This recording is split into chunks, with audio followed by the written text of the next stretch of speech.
hindi ka ma-approve for monetization. Hindi po totoo guys, kasi ako, isa din ako sa merong warning strike pero na-approve ako for monetization. Si YT na mismo ang nag-invite sa akin para mag-apply for monetization. So ito nga po siya.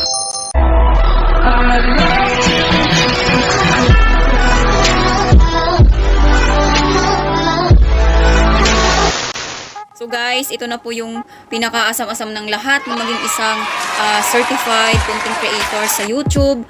Isa din ako sa nawalan dati ng pag-asa dahil akala ko na hindi na ako maiimbitahan ni Lolo YT for monetization. Pero sa awa naman ng Diyos, ito siya, apply. So meaning to say, yung account ko, kahit na mayroon siyang warning strike, is pwede siyang makapag-apply for monetization.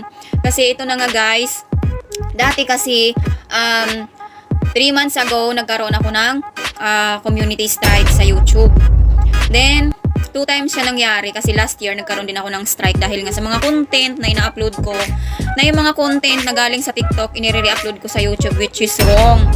Doon po ako nagkaroon ng strike kasi ang video ko na yon sa TikTok is nag-viral na, and then nire-upload ko siya sa YouTube, which is wrong pala kasi nga ang tawag doon is reuse content na kasi na-upload ko siya sa ibang platform and then nire-upload ko siya sa another platform. Yun na yun si YT.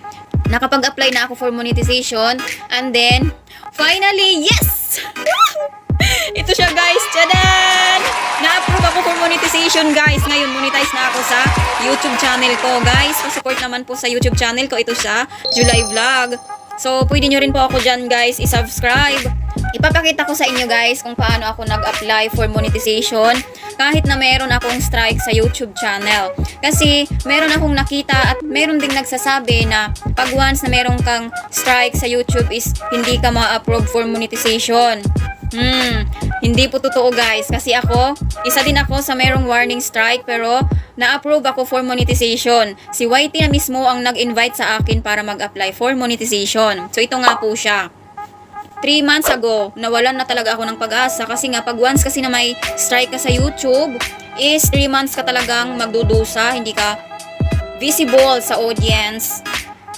Merong kang 90 days na makakapag-upload ka ng videos at makakapag-react ka naman, makakapag-comment. Yun nga lang, ang videos mo is non-visible sa audience kasi nga, meron kang violation.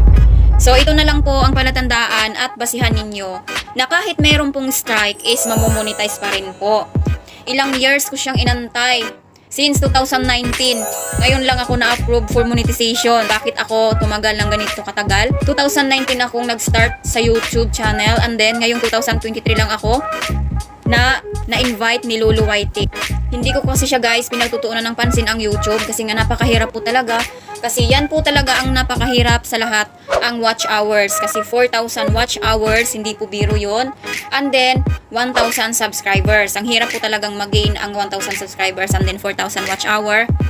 Kung ikaw lang po talaga ang magsumikap, kung ikaw lang mag-isa, yung wala talagang tutulong sa'yo, kasi nga baguhan ka lang, 4 years ago na ang nakalipas. Pero, bakit na-approve pa rin ako for monetization ni Lolo YT?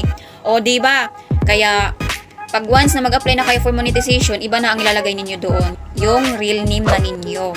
So, simulan na po natin ang video. Guys, subukan natin mag-apply kung aprobahan tayo. Pero bago yan, screenshot ko muna kasi ito yung katibayan ng invitation sa akin ni Lolo YT.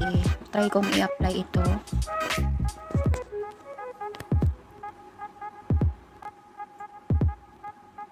So, kailangan ng continue to studio. Kailangan natin ng app. Mag-download tayo ng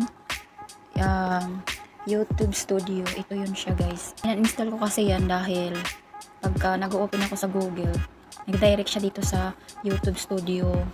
Kaya in-install ko siya. Then, i-open natin ito guys.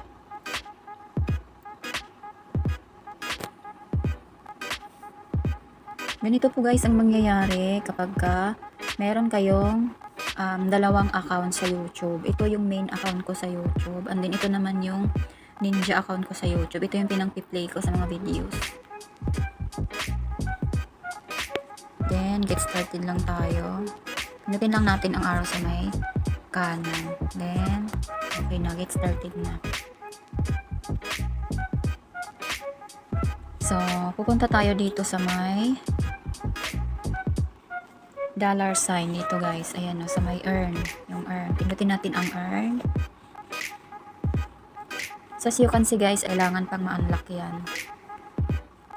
So, nakikita nyo naman guys, apply now. Apply now. So, ibig sabihin, pwede na tayong mag-apply for monetization kay Lolo YT. So, pindutin natin tong apply.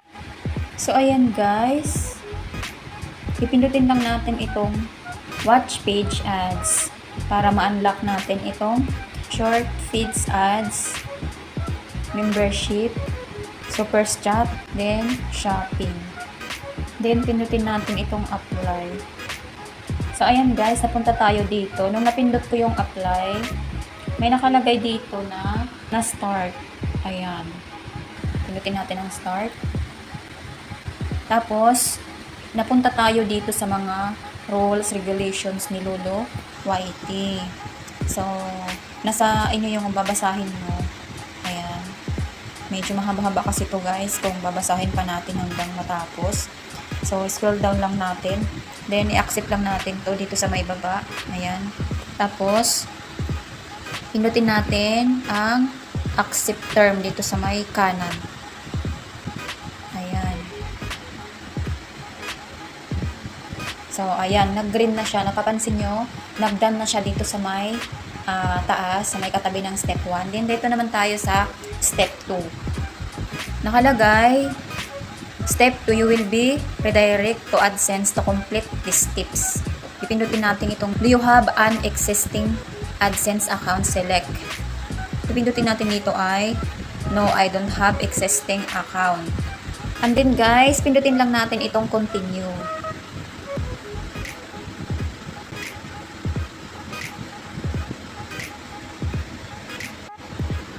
Then guys, mag-select tayo dito ng Gmail or Google account, which is yun ang nakakonect sa ating YouTube channel. So, ito ang gagamitin ko.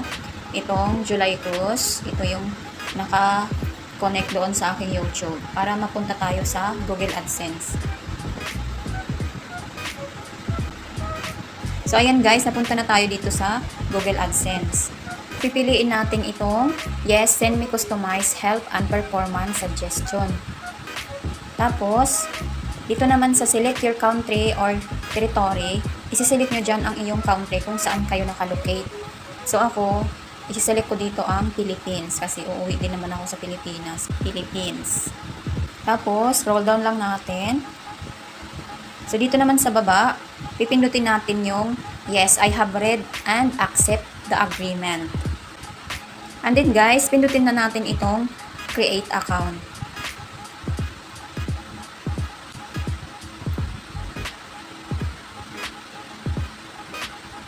As you can see guys, naglo-loading siya. So, dito na natin guys, ibibigay ang ating information. So, ayan guys, nilagay ko na dyan ang aking pangalan. Kailangan, totoong pangalan ang ilalagay ninyo dyan sa name and address. Tapos, kung saang address kayo naroroon, yun din ang ilalagay nyo dito sa address line. Kailangan, tama po ang ilalagay ninyong address. Kasi pag mali, mahirapan pong mag-locate sa inyo pag ipapadala na sa inyo ang inyong AdSense letter. Ang ilalagay ko ditong address para kung sakali ma-aprobahan tayo is dito to maipapadala sa address na ilalagay natin.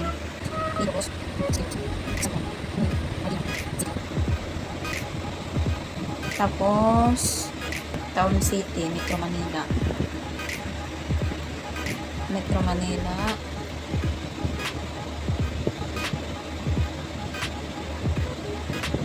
Tapos ano yung passcode dyan guys sa Metro Manila. So, i-search nyo yun sa Google. So, mag-search muna tayo sa Google kung anong passcode ng Metro Manila. Kasi guys, doon kasi ipapadala ang AdSense letter sa address na ito. Passcode. Mag-search kayo sa Google guys kung hindi nyo alam ang passcode. Kung anong passcode, kung saan kayong lugar naroroon, i-search nyo lang yun sa Google. So, ito yung zip code niya, guys. Ni-research ko pa talaga.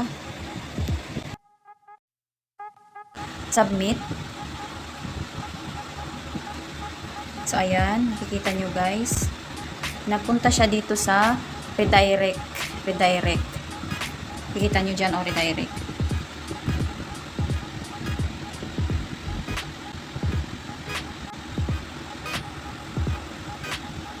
So, as you can see guys, nakikita nyo sa step 2, and progress na siya. So, meaning to say, pinaprocess na nila. So, mag-aantay tayo guys ng 2 to 3 days para mag-green yan siya katulad ng nasa step 1. As you can see, yung nasa step 1 nakalagay dyan is done. Dito sa step 2, in progress pa lang siya. Wala tayong ibang gagawin kundi ang maghintay na lang para for approval ng step 2. So, dito sa step 3, wala na tayo dyan dapat galawin dyan guys kasi automatic na yan siya dyan. Pagka once na mag-green na yung step 2, so ibig sabihin, okay na yan. Dito sa step 3 guys, pag yan guys is mag-end progress, so meaning to say, nire-review ni YouTube ang ating mga videos na ating mga ina-upload kung wala ba tayong nilalabag sa ating pagpo-post. Magpupusa siyang mag-end progress. Wala na tayong kakalikutin dyan or pipindutin pa. Kasi nga, si YouTube na ang bahala dyan. I-check niya yung ating account, kung wala tayong mga violations dyan, kung sumusunod ba tayo sa rule and regulations niya. Tapos, pag ma-approve na ni Lolo YT, dyan sa step 3, so makaka-receive na tayo niyan dyan ng congratulates. I-congratulates na tayo ni Lolo YT.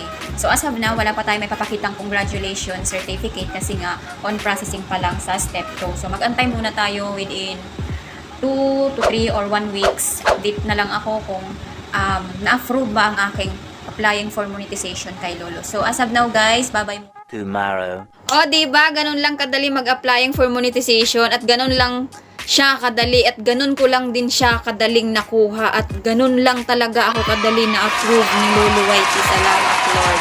Guys, sabihin ko lang po ngayon na hindi po lahat ng nag-a-applying for monetization is mabilis po ma-approve. Yung iba na-approve sila within 2 weeks, yung iba 10 days or higit pa dyan, ang iba 15 days, yung iba umaabot pa ng 1 month. Pero ako, sa awa naman ng Diyos, 1 day lang, kasi kagabi lang ako nag-apply and then kinabukasan na-approve agad ako, hindi pa umabot ng 24 hours na-approve na ako. Kung malapit na po kayo mamonetize at palapit na talagang magiging ninyo ang dalawang requirements na hingi ni Lolo na 4,000 watch hour and then 1,000 subscriber. Ngayon pa lang, congrats sa inyong lahat. Ituloy nyo lang, huwag kayong susuko kasi ako dati ganyan ako. Dati gusto ko nang sumuko kasi nga gawa nga ng ilang years akong nag-antay, walang nangyayari. Pero nung time na sumuko na tuloy ako, ayun, naimbitahan ako ni Lolo YT. Thank you so much guys, and dito na po nagtatapos ang ating video. Bye-bye!